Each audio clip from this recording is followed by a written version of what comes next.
जय हिंद students. Evolution of organisational behaviour. अब सबसे पहले आप ये सोच रहे होंगे कि एवोल्यूशन क्या होता है। एवोल्यूशन क्या होता है? एवोल्यूशन का मतलब होता है विकास। ऑर्गेनाइजेशनल बिहेवियर में विकास। मैंने बोला एवोल्यूशन क्या होता है? विकास। ठीक है बच्चों, तो विकास कैसे है अब वो मैं आपको। The historical development of organisational behaviour includes various phases which are as follow. सबसे पहला मैंने आपको इंडस्ट्रियल रेवोल्यूशन, फिर मैंने आपको बताया साइंटिफिक मैनेजमेंट, थर्ड मैंने आपको बताया ह्यूमन रिलेशन मूवमेंट, उसमें तीन थे, great depression, labour movement, Hawthorne studies, और फिर आया आपका ऑर्गेनाइजेशनल बिहेवियर। तो इस तरह से इसका विकास हुआ। समझ पा रहे हैं बच्चों?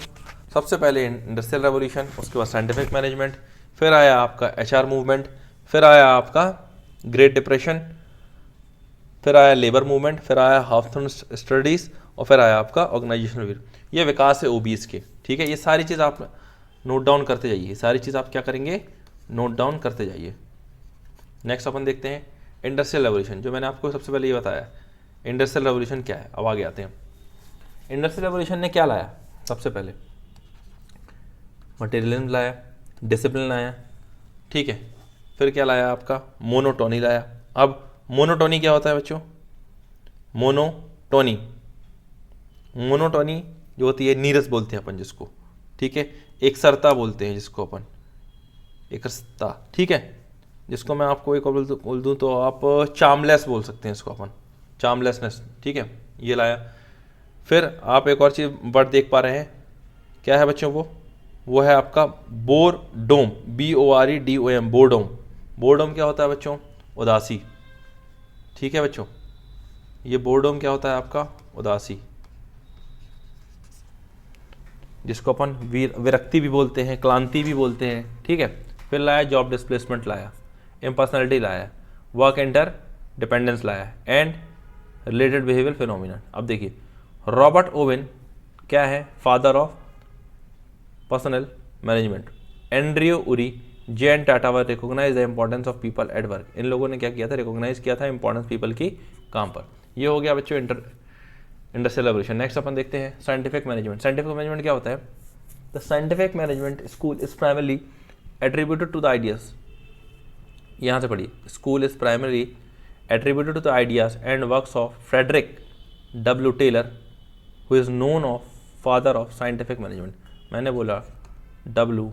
टेलर, या फिर मैं बोलूँ फ्रेडरिक W. टेलर, कोई भी नाम हो, ये क्या है आपका? साइंटिफिक, फादर ऑफ साइंटिफिक आप बोलेंगे इनको, ठीक है। वर्कर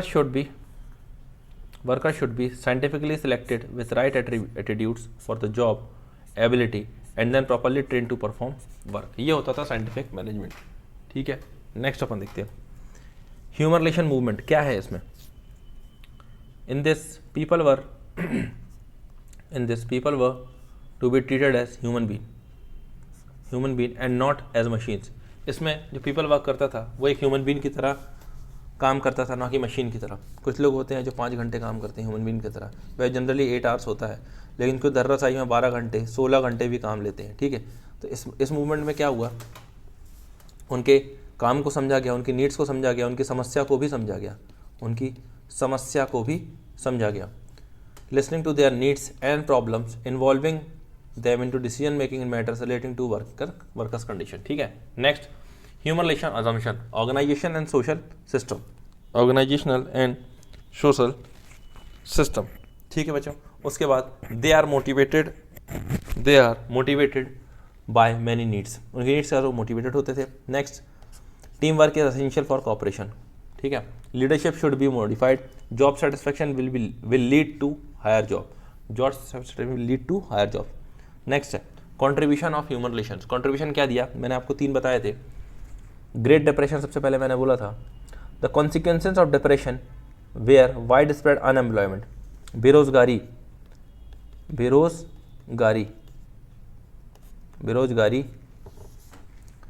का डिप्रेशन बहुत ज़्यादा था, ठीक है।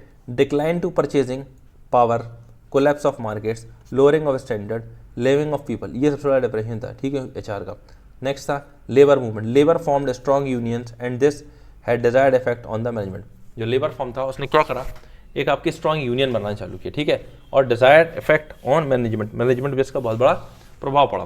फिर आया हावथॉर्न स्टडीज, इसमें क्या dominate the academic discussion on historical development, इसने अपने आप को कहाँ लगा दिया, हिस्टोरिकल डेवलपमेंट में, ठीक है, इतिहासकारिक डेवलपमेंट में, ठीक है।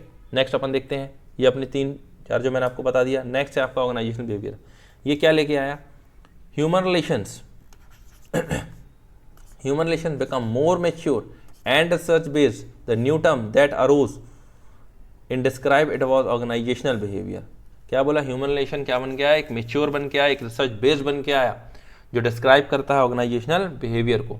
The positive organisational behaviour emphasis, क्या बोला, कॉन्फिडेंस, होप, ऑप्टिमिज्म, उसके बाद and other positive attributes, other positive attributes at work, ठीक है बच्चों। 3 पॉइंट मैंने आपको बताया, कौन कौन से बताया मैंने, confidence, hope, optimism and last one क्या है, another positive attributes at work, ठीक है। आप कुछ लोग सोचते हो 3, इसका मतलब समझ में आ गया आपको, ये आ गया, ये क्या होता है आपका आशावाद, ठीक है, आशावाद। नेक्स्ट अपन देखते हैं, ये फंडामेंटल्स कॉन्सेप्ट्स ऑफ क्या है, ओबी, ऑर्गेनाइजेशनल बिहेवियर की। Individual difference, motivation of employees, perception, whole person, cause behaviour, desire for involvement, human dignity, ये सब किस में मिलेंगे आपको, नेचर ऑफ पीपल, पीपल की क्या है, ये सब नेचर है। और ये क्या है आपका ओबी, मतलब ऑर्गेनाइजेशनल बिहेवियर। अब ये है organisation in a social system, mutuality of interest और एथिक्स, ये सब क्या है आपका nature of organisation, nature of organisation, ठीक है। ये सब क्या है आपका ऑर्गेनाइजेशनल बिहेवियर के फंडामेंटल्स हैं। नेक्स्ट अपन आते हैं organisational behaviour processes. Organisational behaviour के जो प्रोसेस है वो देख लेते हैं अपन सबसे पहले। क्या है इसमें, ऑर्गेनाइजेशनल बिहेवियर प्रोसेस में आपके 4 प्रोसेस हैं। मैंने सबसे पहले आपको बताया इंडिविजुअल प्रोसेसेस, इसमें क्या है, individual behaviour is the foundation of organisational performance, understanding individual behaviour therefore is crucial for effective management. Each person is psychological system compose number of sub system, जैसे कि digestive, nervous, circulatory, reproductive, as well as attitude, perception, learning, capabilities, personality, needs, feeling, values, ठीक है। जो individual process है वो हर चीज़ में अलग अलग ही होगी, ठीक है। नेक्स्ट अपन देखते हैं interpersonal and team process. Individual में तो सिंगल काम कर रहा है, ठीक है। अब इंटरपर्सनल और क्या मैंने टीम की बात करी, people generally do not choose to live और वर्क अलोन, लोग हमेशा क्या करते हैं, अकेले काम करना पसंद नहीं करते हैं, ठीक है। Almost all our time spent interacting with others, दूसरों से इंटरेक्ट करते, जैसे कि अगर सेल्स वाला एक बंदा होगा वो क्या करेगा, किसी एक बंदे को अगर उसको किसी सामान को बेचना है तो वो एक को नहीं सेल करेगा, वो देखेगा अगर एक सेल हो रहा है दूसरे से ही बात, तीसरे से ही बात करेगा, चौथे से ही बात करेगा, पाँचवें से, उसको टारगेट एक का मिला है बट वो ट्राई क्या कर रहा है, अप्रोच यहाँ लगा रहा है, क्योंकि उसको कंफर्म नहीं है कि यही एक है, हो सकता है ये भी हो सकता है, ये मना कर दे तो ये हो सकता है, और हो सकता है कि एक का अप्रोच लगाया था और एक ये भी रेडी हो जाए, ये भी रेडी हो जाए, ये भी रेडी हो जाए, सारे रेडी हो जाए, ठीक है।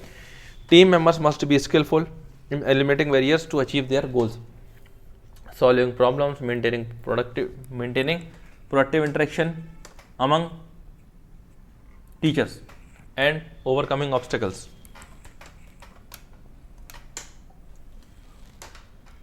ठीक है बच्चों। Next maintaining productive interaction among team members, overcoming obstacles to team effectiveness. Last है ऑर्गेनाइजेशनल प्रोसेस, जिसके बारे में अभी तक अपन चर्चा करते आ रहे हैं, ठीक है। Individual enter organization to work, earn money and pursue career goals. They do so through the organization cultures, which is set of shared assumptions and understanding about how things really work, that is which policies, practices and norms are important in organization. समझ में आ गया सारी चीज़ें, ठीक है। क्या बोल रहा है ये, individual enter organisation to work, कभी भी कोई एक व्यक्ति करता है काम के लिए अर्न मनी अपने करियर के लिए, करियर गोल्स को लेके। They do so through the organisation culture and set shared assumption share करते हैं वो अपने about how things really work, कैसे काम करते हैं, which policies practices norms and और अदर इंपॉर्टेंट ऑर्गेनाइजेशंस वर्क। ठीक है, नेक्स्ट अपन देख लेते हैं change processes. The management of change involves adapting an organization to the demands of environment and modifying the actual behavior of employees. 6 basic strategies for achieving changes are people approach, people के approach, cultural approach, technological approaches, design approaches, task approaches, strategy approaches. तो बच्चों ऐसे करके अपन ने क्या क्या देखा, organisational behaviour देखा, फंडामेंटल कंसर्न वो भी देखा, ऑर्गेनाइजेशनल बिहेवियर देखा, उसके बाद ह्यूमन रिलेशनशिप मूवमेंट अपन ने देखा। ठीक है बच्चों, ये अपन नेक्स्ट क्लास में देखेंगे। तो मिलता हूँ आपको नेक्स्ट क्लास में बच्चों। जय हिंद, जय भारत।